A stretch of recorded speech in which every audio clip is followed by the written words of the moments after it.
Assalamualaikum warahmatullahi wabarakatuh. Kembali lagi di channel Padi di Sekitar Heather, dan kita sudah berada di Desa Duren Sawit. Sebelum menonton video ini, saya jangan lupa di subscribe dan share, di like atau di komen di bawah deskripsi untuk channel Padi. Terus saya sukses selalu dan penggunaannya, dan para mbakter dan master mungkin maaf jika ada kesalahan kata atau apapun, dan ini akan menjelaskan tentang sejarah kita Duren Sawit. Nah, ini nanti akan bereksplorasi dulu ke pohon-pohon jatinya, pohon jatinya masih ada apa enggak, dan kita akan menelusuri dulu. Kita akan menguak di sisi gaibnya terjadinya desa Duren Sawit, Saripin atau Syekh. Kita akan jalan dulu. Jadi kita akan jelaskan desa Duren. Dan kita akan melihat di sini tempat wisata di kandang itu dulu katanya konon untuk meditasi atau untuk menyambungkan antara jiwa, hati nurani dan ruh pada Allah. Dan sesi jantung ya meditasi di atas untuk menyampaikan hati nurani yang larung ini, dan kemudian dia semangat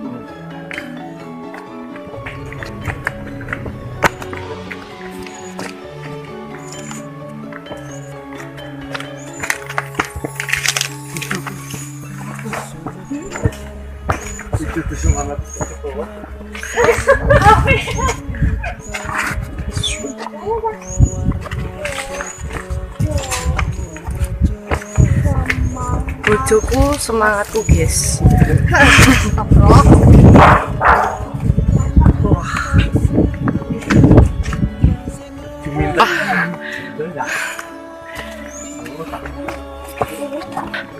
Ayah. Halo cah cilik. Hai. Halo gitu. Halo. Ku tunggu di sini.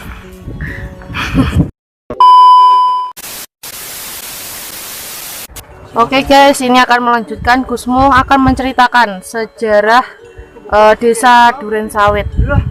Monggo Gus. Oke lor, master dan mbakter, saya akan menceritakan dari sejarah dari desa Duren Sawit. Karena sejarah ini tentang Syekh Jangkung yang dulunya berebut warisan. Mungkin masyarakat sudah umumnya sudah tahu. Nah, pada waktu sejarah itu beliau istilahnya tidak kuat makan, tidak kuat berbelanja atau mencukupi kehidupannya, dan dia punya anak kecil yang bernama Momok. Nah, sejarah itu dia datang ke kakaknya sangat jarang di salah satu desa mungkin dulu belum pernah terkenal. Nah, di sini dulunya itu adalah sebuah kebun warisan dari orang tua Syekh Jangkung. Kakaknya itu perempuan, jadi kakak iparnya itu sangat garang, yang pelit, mungkin kaya tapi dia enggak perhatian atau sama saudaranya. Nah, di situ beliau datang ke tempat saudaranya itu untuk meminta hasil warisan yang tinggal satu durian itu. Jadi beliau datang ke rumahnya kakaknya meminta warisan dan tinggal kebun durian itu. Jadi kebun durian itu dibagi menjadi mau dipotong ya sayang, mau dibagi tanahnya sudah nggak diberikan kan. Saya Jangkung atau Mbak Saridin, beliau lalu bermusyawarah dengan kakaknya yang kakak ipar. Beliau musyawarah dengan kakak iparnya, ternyata memberikan bagian dari hasil duriannya, karena durian itu sudah berbuah, jadi dia nggak meminta batangnya, nggak meminta tanahnya, tapi dia meminta bagian buah duriannya untuk dijual dan untuk mencukupi kebutuhan Syekh Jangkung dan keluarganya itu, karena pada waktu itu punya anak kecil yang bernama.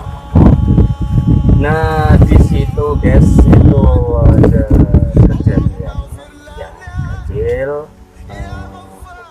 dan kakak iparnya itu berbicara.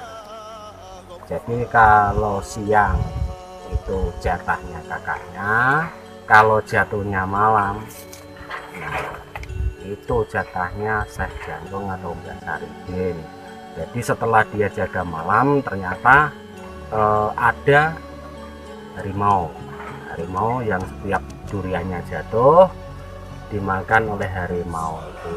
Jadi istilahnya dia kok setiap jatuh dimakan terus, jadi penasaran, dan malam yang berikutnya beliau membuat tombak dari bambu dan untuk jaga. Dan setelah singkat cerita harimau itu datang, dan di tombaknya harimau itu ternyata yang dipakai itu adalah kulit harimau yang dipakai oleh kakak iparnya. Ternyata beliau itu menombak kakak iparnya, tapi sebelum itu memang yang dilihat harimau.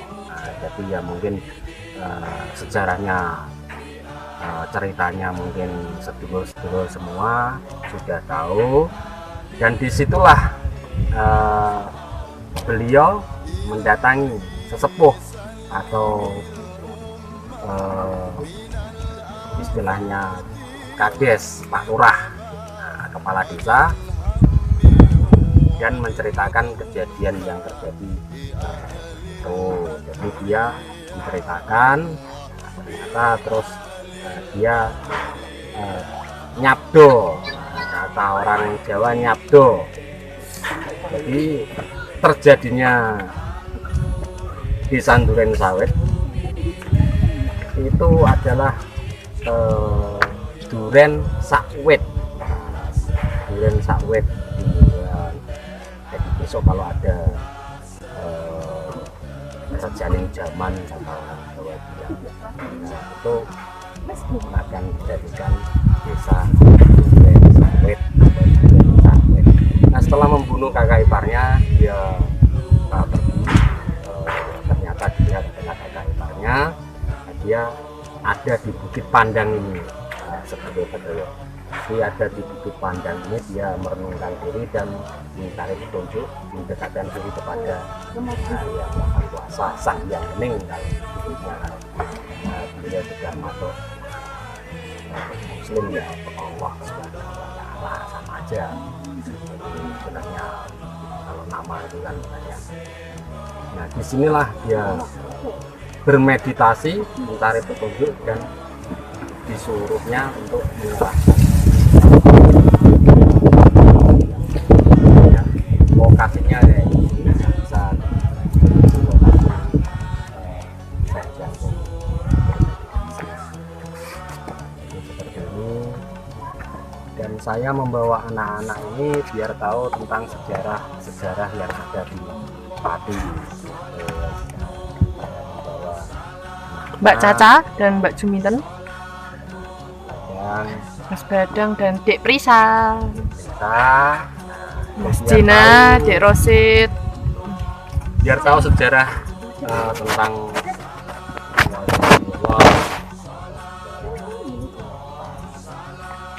Merah.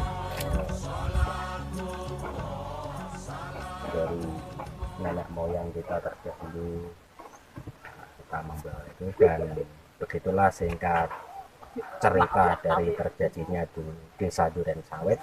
Nah, konon itu adalah Duren Sawit. Nanti akan melanjutkan di mungkin pesarian atau makam Syekh Jangkung. Kita akan kalau beliau masuk mungkin akan peninggalan beliau kita akan menjelaskan.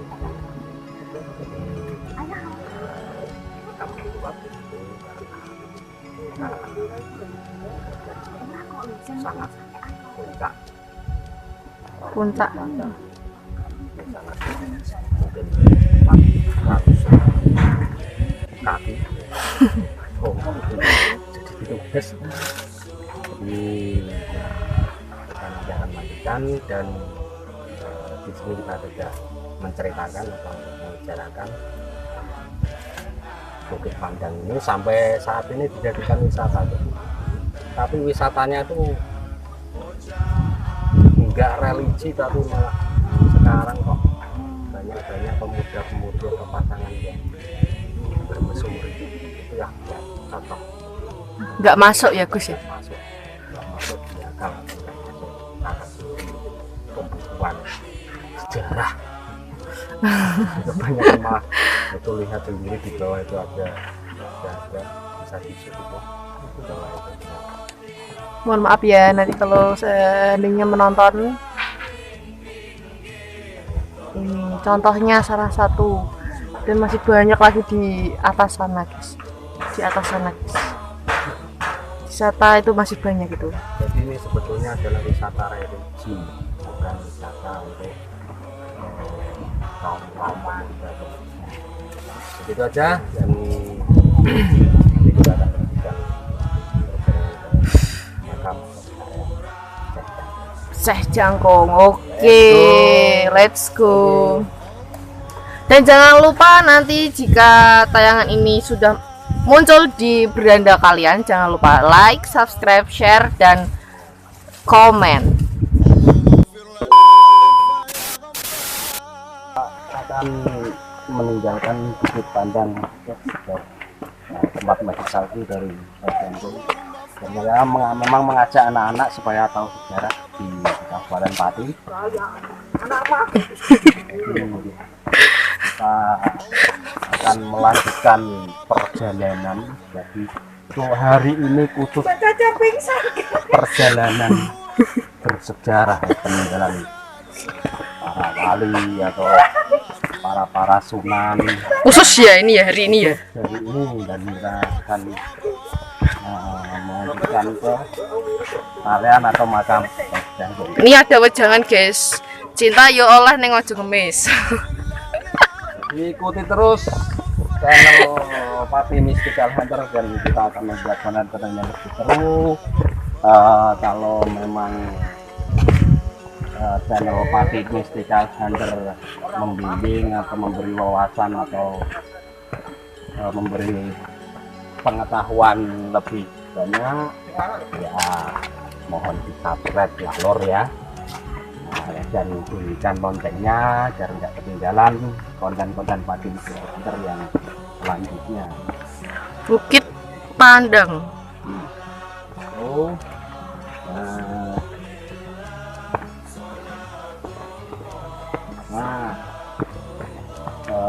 Channel baru kami ini, pendatang baru dari YouTuber, akan memberi hiburan atau memberi pengetahuan tentang sejarah, penelusuran, atau mungkin yang belum diketahui oleh orang, dan memberi bimbingan tentang hal gaib maupun hal nyata yang ada di dunia yang yang sekarang keras dan wabah corona, entah itu hoax atau tidaknya.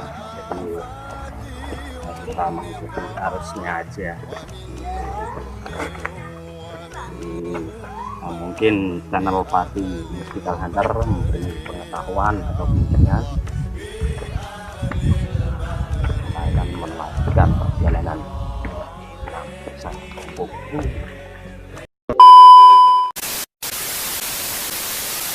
Oke guys, kita sampai pada lokasi kedua, yaitu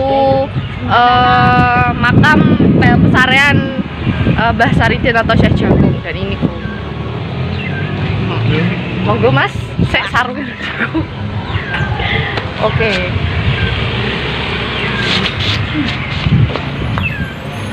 Gus, nih kita sampai di lokasi kedua ya Gus ya. Ya, ini lokasi kedua. Pakai sarung, pakai sarung loh. Jadi ini adalah pesariannya di dalam sejarah beliau melegenda di Kabupaten Pati. Namanya beliau selalu menurut kesayangan dari Sultan Joko yang selalu diperintah untuk melawan kejahatan yang ada di Pati, melawan bentur rantai, melawan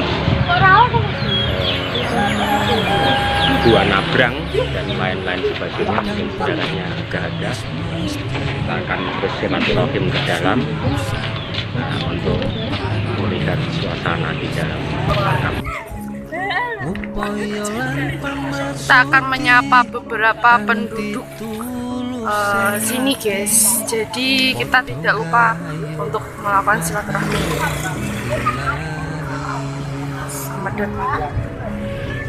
Dan ternyata banyak pengunjungnya. Ya, setelah berziarah guys.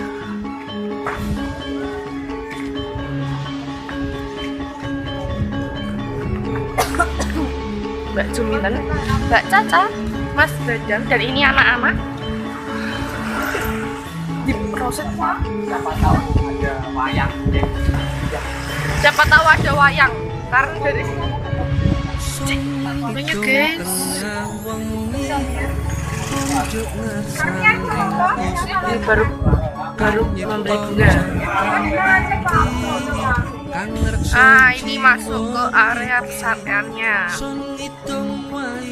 Silau guys. Selamat datang para peziarah makam Syekh Jagung Landung Tayen. Nah ini oke. Sugeng rawuh para tamu sedang bersilaturahmi, menitipkan sepatu dan sandalnya guys. Sepatu.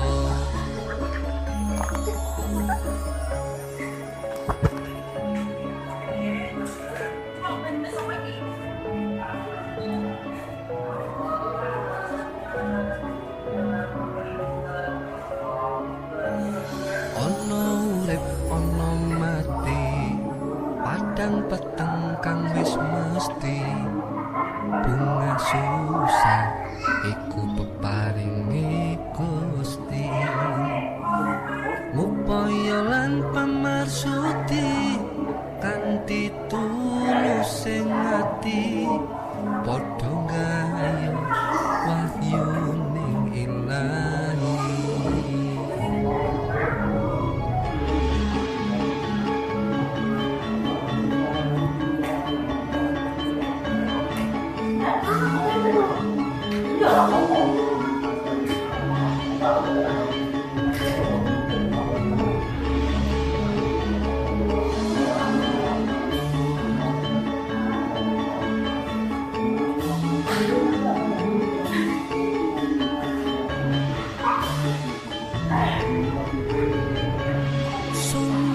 Tengah wengi kunjuk ngarsaning Gusti kang nyipta jagat iki, kang ngreksa jiwa iki, sun ngitung wayah wengi nyuwun agunging pangaksami lepat lan dosa niki panjenengan ampuni kang becik tinulato kang ana sing kirana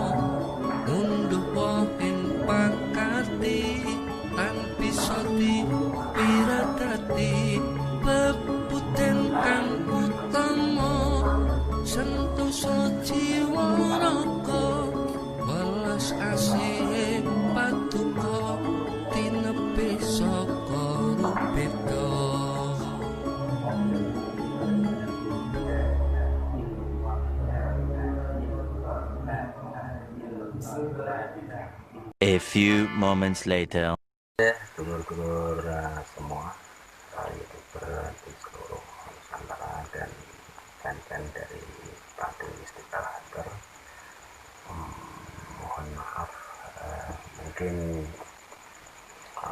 penelusuran atau mungkin religi wisatanya berhenti dan tidak bisa melanjutkan ke petilasan atau nafatilas walillah yang lainnya karena hari sudah malam. Jadi dan mohon maaf sekali nggak bisa menunjukkan atau mungkin mengeksplor di dalam peninggalan dasar atau saya. Jadi mungkin para sedulur-sedulur semua sudah tahu sejarah tentang legenda yang di zaman beliau masih sugeng dan mungkin sudah disejarahkan dari mulut ke mulut oleh masyarakat pada umumnya, khususnya masyarakat Pati, dan mungkin beliaunya juga nggak mau terusik kalau selalu diganggu dengan peziarah yang ngalah berkah. Nah itu aja, karena banyak peziarah yang ngalah berkah dan beliau mungkin agak jauh dari makamnya. Jadi pada siang tadi saya masuk dan berziarah ke makam Teh Jangkung. Ada pesan dari beliau supaya suruh mengamalkan atau mungkin dituturkan kepada sedulur-sedulur yang dekat dengan saya bahwa beliau itu mungkin bukan penyebar agama, tapi dia itu adalah sosok yang terpilih sebagai waliyullah, dan mungkin beliau itu punya satu ilmu yang belum diketahui sama masyarakat Kota Pati pada umumnya. Jadi ada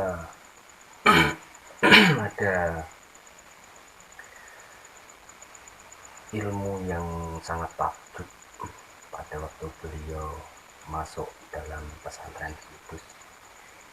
Pada waktu menghadap Kanjeng Sunan Kudus, beliaunya itu yang lugu dan padanya di kala itu. Jadi beliau itu hanya mengandalkan hati bersih dan yakin bahwa Allah itu ada di dalam tubuhnya, dan Muhammad, roh penur Muhammad itu ada di dalam tubuhnya. Dia sangat yakin sekali bahwa Allah itu ada di dalam tubuhnya. Dan sampai sekarang pun saya masih mencari tahu kalau pada waktu itu beliau disuruh mengucapkan 2 kalimat syahadat, tapi ternyata malah naik ke pohon kelapa dan diucapkannya turun menjatuhkan dirinya dalam tanah. Tapi dengan mengucap kalimat syahadat asyhadu alla ilaha illallah wa asyhadu anna muhammadar rasulullah, dia malah terjun ke bawah. Jadi dengan keyakinannya dia nggak mati tapi dia masih hidup. Nah disitulah saya takjub dan mencari tahu apa isi daripada, apakah itu hanya ucapan. Tapi pada umumnya zaman sekarang kalimat syahadat hanya diucapkan dengan pengucapan aja, jadi hanya biasa. Tapi kalau memahami kalimat syahadat itu berbobot dan bermakna. Jadi di situ saya mencari tahu sampai sekarang ini, dan saya sudah mendapatkannya, dan ternyata saya dipertemukan di gaib dengan Kanjeng Sunan Kalijaga, karena beliau juga merguru di Syekh Maloyo atau Raden Majapahit. Nah, bisa disebut Kanjeng Sunan Kalijaga. Nah, di situ Kanjeng Sunan Kalijaga memberi wejangan kepada Saridin atau Syekh Jangkung. Jadi kunci dari ilmu ger adalah syahadat, dan lawangnya atau pintunya adalah Al-Fatihah. Nah, di situ saya pun menguak dari gaibnya, karena itu enggak tersurat, jadi saya menguak dari gaibnya. Saya juga mencari tahu bahwa syahadat itu bukan hanya ucapan, tapi harus dipahami lebih dalam, karena itu adalah kunci dari ilmu dan kunci dari kehidupan manusia. Dan pada akhirnya saya cari lebih dalam lagi, dan kalimat syahadat itu banyak maknanya dan banyak artinya. Contohnya ingsun anak seni, jadinya Allah, ingsun anak seni Muhammad utusan Allah. Dan di situ bila dijabarkan lebih dalam lagi akan banyak yang disebut anak seni itu bukan bersaksi, tapi harus dijalani dulu, bahwa membuktikan dan menyaksikan sendiri lewat gaib juga. Nah, disitulah terjadilah meditasi, dan kata umumnya ada yang menyebutnya sholat daim, ada yang menyebutnya mungkin topo berto, itu juga ada. Dan itu sebelum menjalani itu dan mencari tahu syahadat itu, Kanjeng Sunan Kali dan memberi wejangan kepada Saridin atau Syekh Jangkung dengan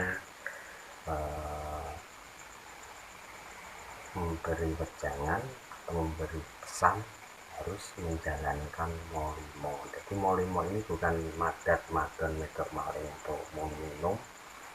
Pada umumnya orang-orang Jawa bilang seperti itu, tapi molimo ini beda.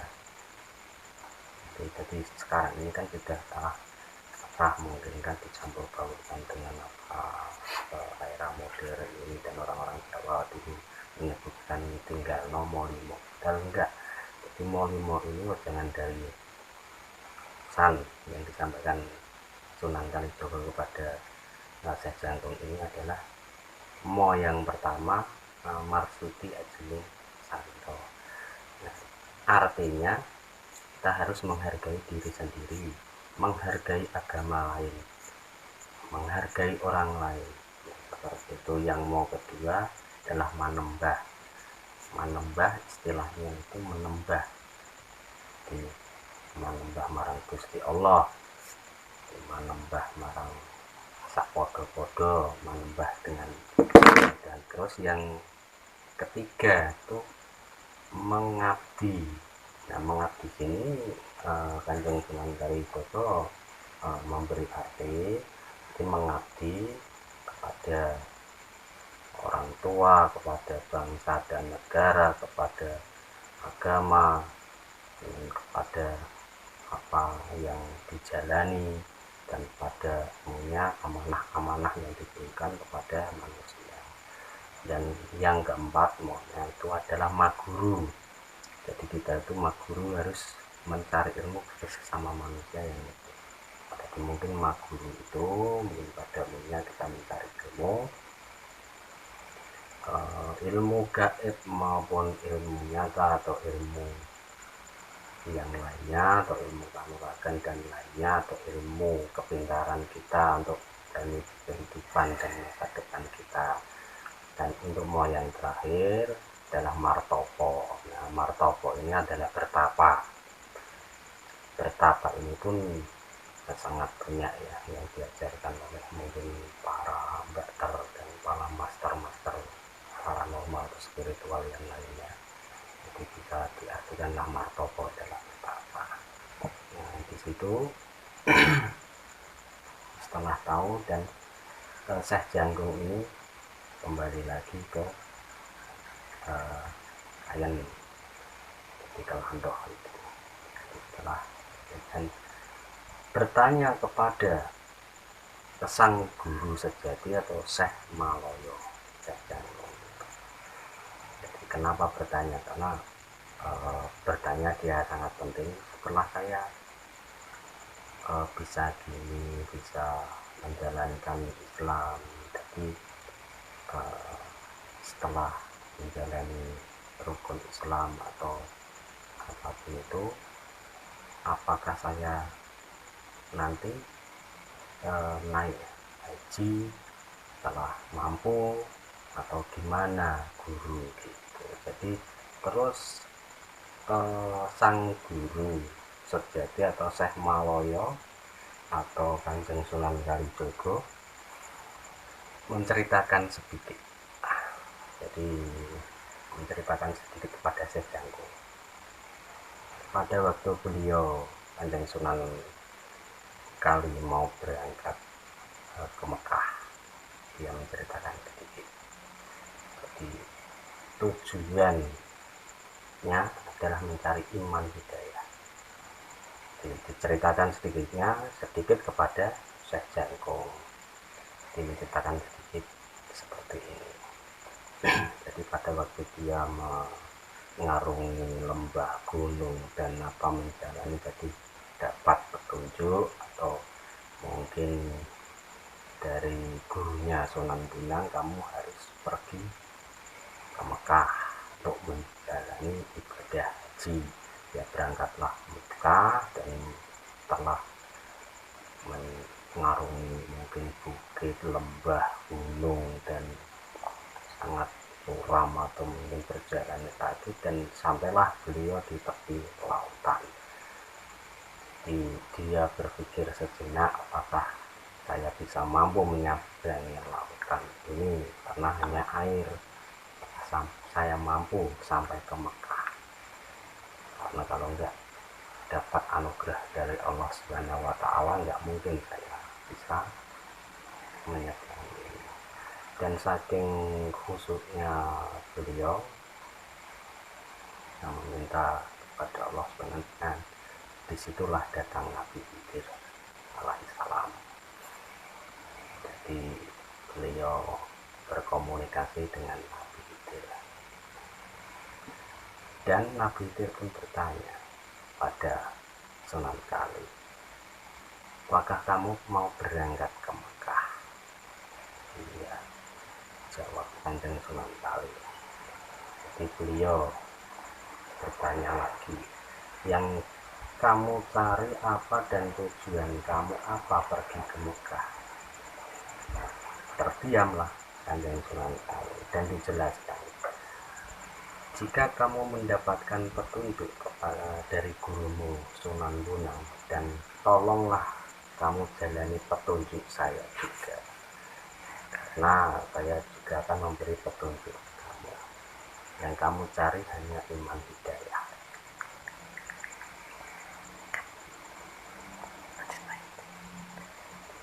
Yang kamu cari hanya iman hidayah.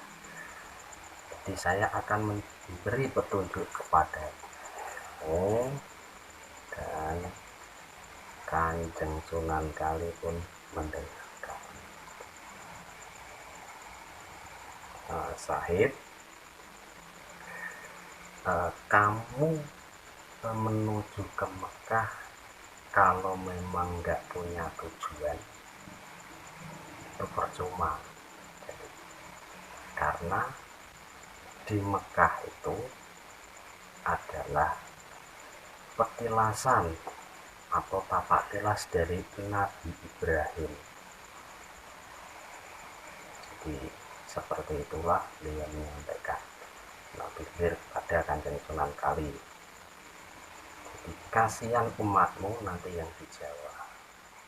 Jadi seperti ada orang dari turun gunung ingin membeli emas, tapi sang tukang emas diberi kuningan. Dia pun menyebutnya emas mulia tuh seperti itu. Jadi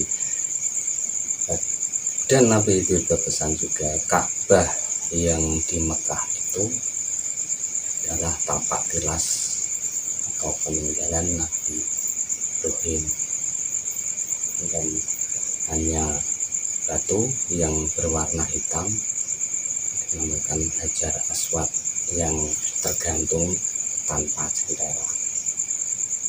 Jadi kamu mau ke sana mau menyembah batu,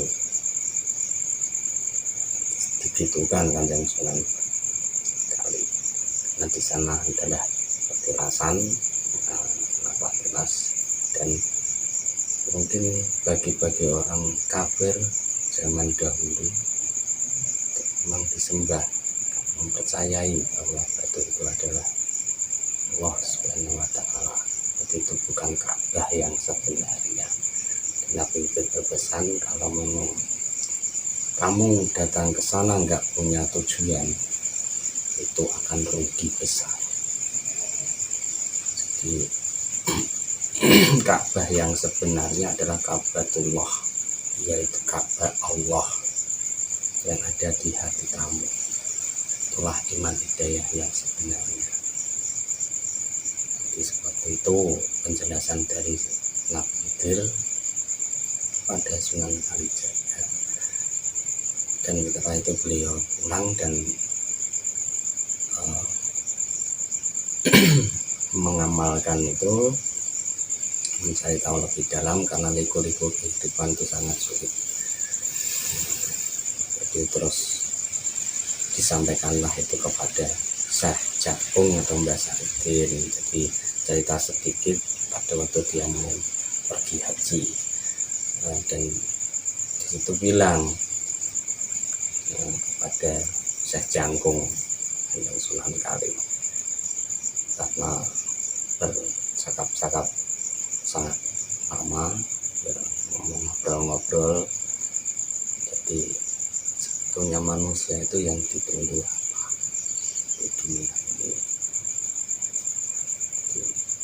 Yang ditunggu, walaupun dia punya derajat pangkat atau kaya raya seperempat jagat ibaratnya, yang ditunggu hanyalah kematian. Seperti itu. Jadi dan merenung, singkat cerita,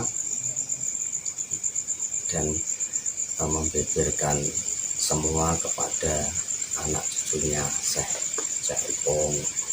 Itulah jangan dari Kanjeng Sunan Kalijaga ke Syekh Jangkung. Jadi mungkin masyarakat luas nggak tahu yang dinamakan gumantung tanpa jangkalan itu sebenarnya hati yang di dalam tubuh kita, yang tempatnya ada di dalam tubuh kita, itulah tempat Allah, dinamakan Ka'batullah. Banyak masyarakat luas yang mengartikan gumantung tanpa jangkalan itu adalah bulan, mesti seperti itu. Tapi kalau wejangan dan pesan dari Kanjeng Sunan Kalijaga waktu dikasih petunjuk Khidir yang namanya gumantung tanpa jangkalan itu adalah Ka'batullah atau Ka'bah Allah yang ada di dalam hati kita dan bisa menjadikan hidayah. Itu sedikit cerita dari Kanjeng Sunan Kalijaga pada waktu Syekh Saridin atau Syekh Jangkung. Jadi mungkin kita harus mencari ilmu kaweruh yang lebih dalam agar hidup di dunia ini bisa tenang dan mendapatkan kemuliaan atau mulya dunia dan akhirat. Gitu aja. Jadi para sedulur, kita sekian dulu karena mungkin ada kepentingan yang sangat mendadak, saya harus mengobati orang. Jadi disambung lain waktu, dan mohon maaf bila ada kekurangan atau kesalahan dalam saya mengucap, dan mungkin sejarah-sejarah saya mengucapkan salah, saya mohon maaf, karena itulah pengetahuan saya hanya sedikit, mungkin berbeda dengan master dan brother yang lainnya. Dan untuk info-info lain atau mungkin tutorial tentang santet atau pelet, nanti saya akan membuat konten dan bisa tanya-tanya di situ. Selanjutnya saya akan undur diri dulu di konten ini, jadi jangan lupa subscribe, like, dan komen, dan share di teman kalian dan keluarga kalian semua channel Padi Mistika Hunter. Dan sekian dulu dari kami. Wassalamualaikum warahmatullahi wabarakatuh. Salam rahim, salam rahim.